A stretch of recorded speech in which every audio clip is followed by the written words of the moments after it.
সবাইকে ওয়েলকাম করছি আপনার প্রিয় শো টক উইথ নাহারে এবং সাথে আছে আমি হাসিনা আনসার নাহার। প্রিয় দর্শক, যেখানে কথা বলি আমরা সময়ের সেরা মানুষের সঙ্গে, শুনি তার জীবনের গল্প, জানি তার অভিজ্ঞতার কথা এবং খুঁজি ভবিষ্যতের পথ। প্রিয় দর্শক, প্রতি পর্বে আমাদের স্টুডিওতে একজন অতিথি আমন্ত্রিত থাকেন। আজকে আমাদের স্টুডিওতে আমন্ত্রিত আছেন মোহাম্মদ আশরাফুল ইসলাম। উনি সিইও, ঢাকা উদ্যোক্তা। চলুন দর্শক, আমরা চলে যাই মোহাম্মদ আশরাফুল ইসলামের কাছে। কেমন আছেন ভাইয়া? জি আলহামদুলিল্লাহ ভালো আছি। আপনি ভালো আছেন? জি, আমি খুব ভালো আছি। এবং আপনার ঢাকা উদ্যোক্তা যে ফোরামটা, এটা অনেক কাজ করছে, আপনিও অনেক কাজ করছেন উদ্যোক্তাদের নিয়ে। তো এই যে শুরুটা, আসলে এই শুরুর জার্নিটা আমি জানতে চাচ্ছি। শুরুটা হচ্ছিল আপনার 2000 সালে। আমি রেডিমেড মানে পোশাক শিল্পেতে ছিলাম আর কি, এই অনেক দিন যাবত আর কি, 15 বছর যাবত। তো ওখানে 2020 সালে হঠাৎ করে মানে করোনা আসলো আর আমার জন্ডিস হলো। এরপরে চাকরিটা মানে ছেড়ে দিলাম, বাধ্য হলাম ছেড়ে দিতে। তখন 2000 সালে হঠাৎ করে ওই ফেসবুকে হঠাৎ করে স্ক্রলিং করলাম আর কি, স্ক্রলিং করতে করতে হঠাৎ একটা পেজ আসলো, ই কমার্স একটা পেজ। ওই পেজে মিট আপ আর কি হবে, মিট আপ, যে আপনারা রেজিস্ট্রেশন করে ফ্রি যেতে পারবেন। তা আমি একটু করলাম যে যাই, ওই করলাম, রেজিস্ট্রেশন করে গেলাম। আমার সঙ্গে ভালো লাগলো, মানে সুন্দর সবাই মানে ছিল, মানে মানে উদ্যোক্তা, সবাই উদ্যোক্তা। তারপরে এখানে কি সব নারী উদ্যোক্তা ছিল না নারী পুরুষ?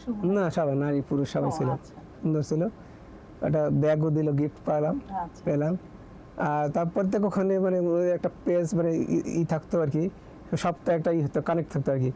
আমিও থাকতাম যে মানে মানে আপনার ভালো লাগা শুরু হয়ে গেল, ভালো লাগা শুরু হলো। একটা পরিবেশ, সবাই কাজ করছে, এগুলো দেখে, তাদের কাজ দেখে আপনি অনুপ্রাণিত হলেন যে না, উদ্যোক্তা হওয়া মানে একটা যদি মানে হওয়ার স্বপ্ন মানে জাগলো আর কি, তাহলে বললাম আর কি কিছু করা যায় কিনা। তো এই যে শুরুটা যে করলেন, নিশ্চয়ই অনেক চ্যালেঞ্জের মুখোমুখি হয়েছে। তো সেই চ্যালেঞ্জগুলো কি ছিল এবং কিভাবে সেখান থেকে বেরিয়ে আসলেন আপনি? চ্যালেঞ্জ তো খুবই ছিল। প্রথমে বাসা থেকে আর কি আমার ওয়াইফই আর কি বাধা ছিল, যে কেন তুমি মানে ফ্রি সার্ভিস দিবা, কেন করবা গেলা, মানে এগুলো কেন করতেছো আর কি, মানে খুবই ছিল চ্যালেঞ্জটা। কিন্তু আমি দৃঢ় বিশ্বাস নিয়ে, সাহস নিয়ে যে আমার একদিন মানে আমি মানে সাকসেসফুল হবো, মানে কোনো ই ছিল আর কি, না হবো একদিন ইনশাআল্লাহ। নিজের প্রতি আত্মবিশ্বাস, দৃঢ় মনোবল ছিল। ভাবি নিষেধ করেছেন, তারপর এটা করে গিয়েছেন। ভাবি যদি আমাদের অনুষ্ঠানটা দেখেন, আসলে ভাবি চিন্তা করেছে যে হচ্ছে আপনি পারবেন কিনা, আবার এখান থেকেও যদি আপনি না পারেন একটা ব্যর্থ মন নিয়ে ফিরবেন, মানে আপনার ওই ব্যর্থ মনটা উনি দেখতে চাইনি। এই কারণে হয়তো বা ভাবি প্রথমে বুঝতে পারেননি, একটু বাধা দিয়েছেন। কিন্তু এখন নিশ্চয়ই উনি খুশি। না, এখন খুশি, এখন খুব খুশি। কাজ আসে, বিভিন্ন নক দেয়, এদের খুশি হয়। ঢাকায় উদ্যোক্তা হিসেবে কাজ করতে গিয়ে কোন বিষয়গুলো আপনার সবচেয়ে গুরুত্বপূর্ণ মনে হয়েছে এই সেক্টরে? মূল হলো মানে ই করতে হবে, মানে সফট নলেজ ই করতে হবে সবাই, মানে মানে সফট নলেজ ছাড়া মানে কিছু ট্রেনিং বা কিছু ই করতে হবে, ওয়ার্কশপ ট্রেনিং, মানে উদ্যোক্তা উন্নয়নের জন্য এগুলো খুব দরকার। আচ্ছা, আপনার এটাই মনে হয়েছে যে একজন উদ্যোক্তা উন্নয়ন করতে গেলে তাদেরকে ট্রেনিং এর মাধ্যমে আসতে হবে? সঠিক কথাটাই বলেছেন। আসলে ট্রেনিং এর বিকল্প কিছুই নেই। ওই যে বলে না, নলেজ, স্কিল এন্ড অ্যাটিটিউড, এই তিনটা সমন্বয়ে কিন্তু একজন দক্ষ মানুষ হতে পারে, সে যে সেক্টরে যায় না কেন, এই তিনটা তার বেসটা থাকতে হবে। রাইট। বর্তমান আপনার প্রতিষ্ঠানের প্রধান সেবা বা পণ্য কি এবং এগুলোর বিশেষত্ব কি? প্রথম সেবা হচ্ছে যে আমার যে মানে বিভিন্ন মেলাতে বিভিন্ন ফোকাস করা, তারপর বিভিন্ন কি বলে তাদের ইয়ে বলে সব বা বিভিন্ন ইয়েতে ওই কি বলে এটা ফোকাস করা, বিভিন্ন তাদের নিউজ করা, কভার করা, তাদেরকে ফোকাস করা, প্রচার করা। আচ্ছা, তাদেরকে সামনে নিয়ে মানে তাদের ই করা, প্রমোশনাল ভিডিও করা, মানুষের প্রমোশন কয়েকটা করছি আমি।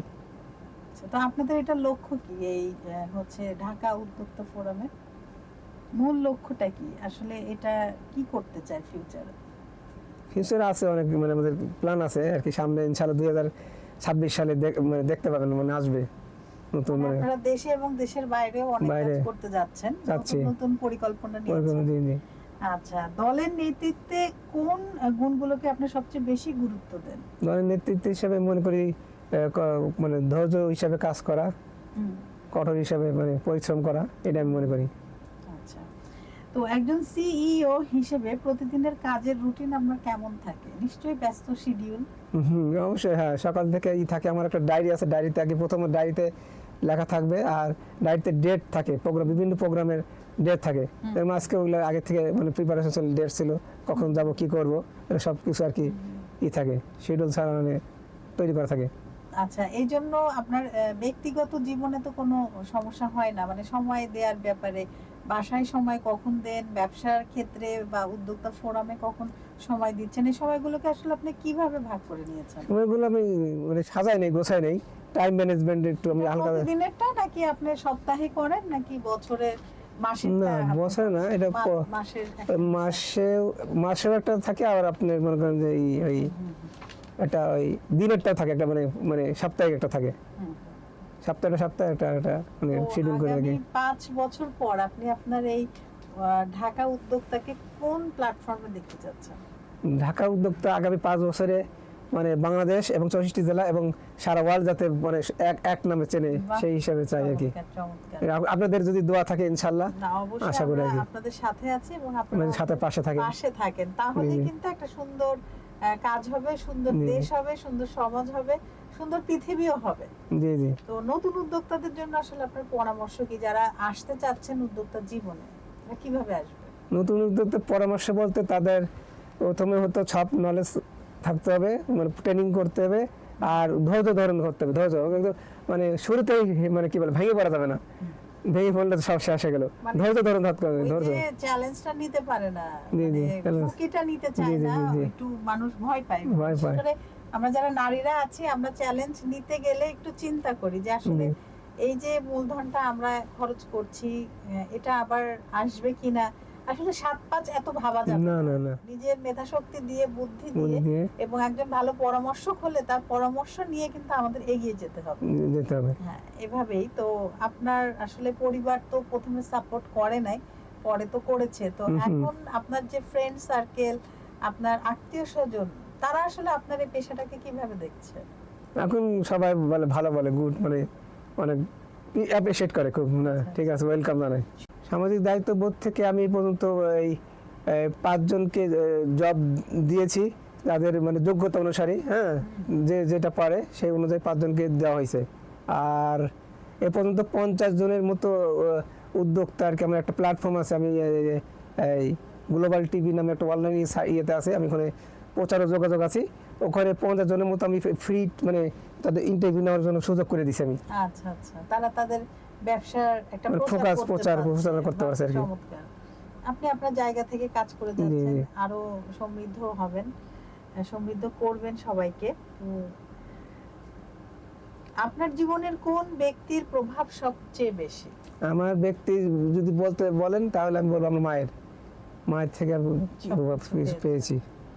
আচ্ছা, অনুপ্রেরণার উৎস উনি সাহস দিছে। আপনি যেগুলো করেন উনি এটা পছন্দ করে, সাহস দিছে সবসময়, আচ্ছা করো তুমি, আমার দোয়া আছে। তো আপনি যদি এই ব্যক্তি না হতেন, উদ্যোক্তা মানে ঢাকা উদ্যোক্তা যদি না হতেন, তো কি হতেন? তাহলে কন্টেন্ট ক্রিয়েটর হতাম। তাই? মানে এইগুলোর মধ্যে কন্টেন্ট ক্রিয়েটর ভালো লাগে, সোশ্যাল মিডিয়া থাকতেন। আচ্ছা, এটা কি আপনার ছোটবেলা থেকে স্বপ্ন ছিল? ছোটবেলা ছিল স্বপ্ন, একটা উদ্যোক্তা হওয়ার মানে ছিল খুব ছোটবেলা থেকে, কিন্তু ওই সময় আসলে হইতে পারিনি। কিন্তু যাই হোক, মানে পরবর্তীতে মানে আল্লাহ তাআলা মানে কবুল করছে। যাই হোক, ভাইয়া যে পেশাকে ভালোবাসতেন, ভালোবাসার স্বপ্নের জাল বুনেছিলেন, ঠিক সেই পেশাতেই তিনি কিন্তু চলে এসেছেন। তিনি ওই চাকরির 4 দেয়ালের মাঝে উনি থাকতে চাননি। উনি স্বাধীন মুক্ত হয়ে সবাইকে মুক্ত করে এবং সবাইকে সমৃদ্ধ করতে চেয়েছেন, উদ্যোক্তাদের কে হেল্প করতে চেয়েছেন, এগিয়ে নিয়ে যেতে চেয়েছেন, প্রচার প্রসারে উনি কিন্তু হেল্প করছেন। ইতিমধ্যেই উনি 5 জনকে কর্মের সংস্থান করেছেন, 5 জনের, এবং 50 জন মতো নারী উদ্যোক্তা আছে ওনার প্ল্যাটফর্মে, এবং তাদের কিন্তু উনি প্রচারণা সম্পূর্ণ ফ্রিতে করছেন। তো আপনারাও যদি আশরাফ ভাইয়ের সাথে যোগাযোগ করতে চান, তাহলে কোথায় যোগাযোগ করবে একটু বলে দেন। আমার ফেসবুক পেজ আছে বা আপনি নামটা বলেন আপনার ফেসবুক আমার ফেসবুক পেজ নাম হচ্ছে আশরাফুল ইসলাম মিল্টন। তো আপনারা আশরাফুল ইসলাম মিল্টন এই পেজে নক দিতে পারেন, সেখানে অথবা ঢাকা উদ্যোক্তা থেকেও দিতে পারেন, ইনবক্স করতে পারেন। যে কোনো প্রয়োজনে ভাইয়া আপনাদেরকে হেল্প করবে এবং উনি কিন্তু খুব সুন্দর কন্টেন্ট তৈরি করে এবং আমারও অনেক ক্লাসের কন্টেন্ট ভাইয়া তৈরি করেছেন এবং খুবই সুন্দর। আর উনি হচ্ছে এটা খুবই মানে নিজের মনে করে করেন, একদম খুব সুন্দর করে করেন। আপনারা চাইলে নিঃস্বার্থভাবে আপনারা চাইলেই ভাইয়ার সাথে যোগাযোগ করতে পারেন। তো ভাই আমরা কিন্তু কথা বলতে বলতে হচ্ছে টক উইথ নাহারের র্যাপিড ফায়ার কোশ্চেনে চলে এসেছি। আপনি প্রস্তুত আছেন তো? হ্যাঁ আছি, বলেন। আচ্ছা, এক শব্দে নিজেকে কিভাবে ব্যাখ্যা করবেন? দৃঢ়প্রত্যয়। ও ওয়াও। আপনার দিনের সবচেয়ে ব্যস্ত সময়? সকাল থেকে দুপুর। খুব ব্যস্ত না? আচ্ছা, মোটিভেশন বই না মানুষ? দুটাই। চা নাকি কফি? কফি। সকাল বেলার মানুষ নাকি নাইট ওয়ার্কার? সকাল বেলার মানুষ।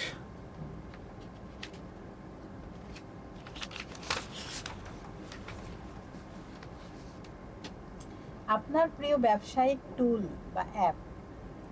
এই ফেসবুক, ইউটিউব। এক অক্ষরে উদ্যোক্তা জীবনের সংজ্ঞা? এক অক্ষরে উদ্যোক্তার মানে মানে ধৈর্য ধরতে হবে। আচ্ছা, ঢাকা চ্যালেঞ্জিং নাকি সুযোগের শহর? সুযোগের কি ঢাকা মানে আমাদের যে ঢাকাটা এটা চ্যালেঞ্জিং নাকি সুযোগের শহর? মানে অনেক কি সুযোগ আছে এখানে কাজের নাকি খুব চ্যালেঞ্জ? চ্যালেঞ্জ ও সুযোগ দুইটাই। দুইটাই, যে কোনো একটা বলতে হবে।